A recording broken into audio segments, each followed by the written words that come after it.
People and property.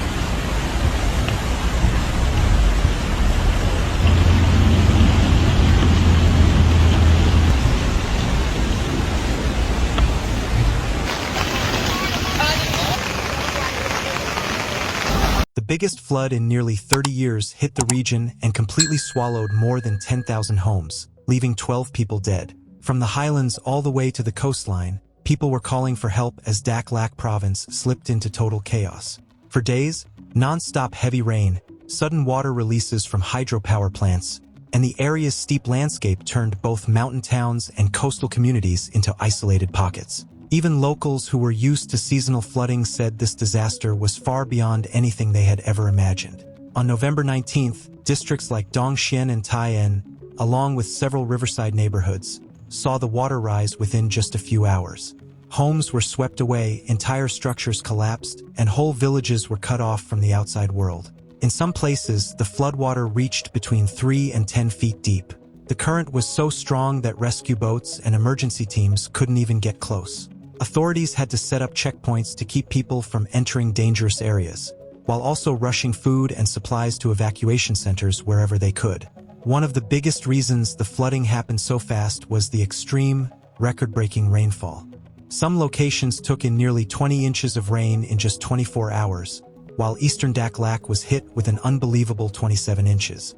At the same time, several hydropower and irrigation reservoirs had no choice but to release water. The largest release came from the Songbaha hydropower plant, which pushed out over 16,000 cubic meters of water per second on the afternoon of November 19th, one of the biggest emergency discharges ever recorded in Vietnam. Upstream power plants like Dak Krong and Krong Nang were forced to release massive amounts of water, thousands of cubic meters every second. This created a flood on top of a flood, swallowing entire communities downstream. Local officials explained that the reservoirs had already reached their limits. They couldn't hold back any more water, so the release had to match the rising flood levels coming in from upstream. With heavy rain still pouring in and cities struggling to drain water fast enough because of rapid urban development, deep flooding is expected to continue in low-lying areas.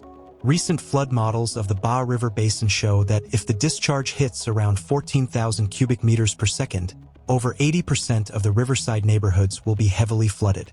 In those conditions, evacuating people becomes almost impossible.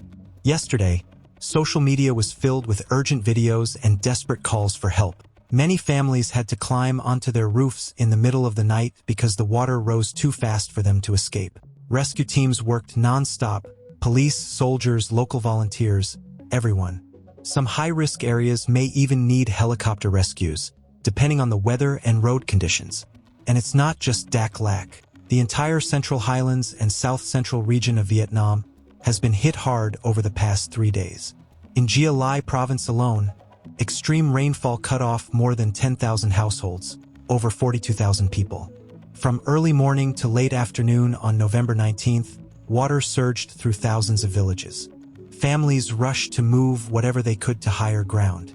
In Tho Loc, one village of a non-Nam commune, people were terrified as water from nearby streams burst in like a waterfall, sweeping away everything in its path. In Con Hoa province, the situation has become even more alarming. Heavy flooding and landslides have already claimed 10 lives, and 2 people are still unaccounted for. One of the deadliest incidents happened on November 17th, when a massive slide at Con Lu Pass killed 6 people. Roads leading to remote communities like Suoi Du were swallowed by high water, and major highways were hit by repeated landslides even as crews worked non-stop to clear them. Officials say water levels on the Kai Na Trang and Kai Phan Rang rivers could rise above the highest danger mark within the next 24 hours, which means flash floods and more landslides are a real threat. The damage from the slides has been devastating. On the Truong Sun Dong Road in Yang Mao Commune, an entire section of the hillside crashed down onto the roadway.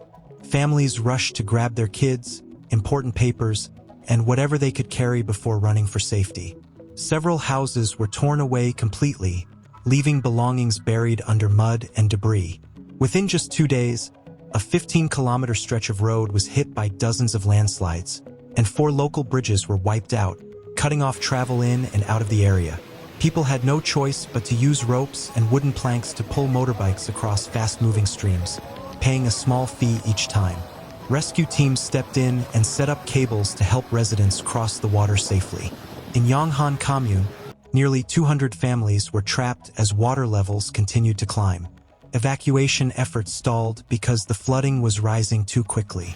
Emergency crews had to shift focus and send life jackets, basic supplies, and medicine first while they waited for the water to drop. So far, in Dak Lak province, authorities have evacuated around 2,000 households, more than 5,600 people. Several communities, including Tai'an, Taihoa, Fuhoa, and Dongxian, are still cut off, with hundreds of people unreachable. The crisis grew even more serious after one resident lost their life when their home collapsed in the flood. Rescue teams are working non-stop, day and night, trying to reach people before the water levels rise again. By November 19th, transportation across large parts of central and highland Vietnam was nearly shut down. National Highway 29 was underwater at multiple spots, causing massive traffic backups. The Phuong Hong Pass on National Highway 26 kept experiencing landslides, making repair work incredibly risky. A major slide on National Highway 19C also brought traffic to a complete stop. Meanwhile, sections of National Highway 1, from O Loan to Song Kau, were completely flooded, stretching traffic jams for miles. In Hoi An, the ancient city found itself underwater again, barely a week after recovering from the last flood. Shops shut down and locals had to move around the town by boat. By November 20th, Dak Lak and several other provinces were still submerged. This has become one of the most widespread, long-lasting, and complicated natural disasters the region has seen in years.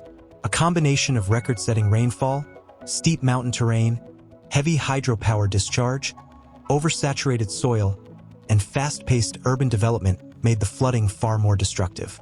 In the coming days, the area will stay under the highest disaster warning.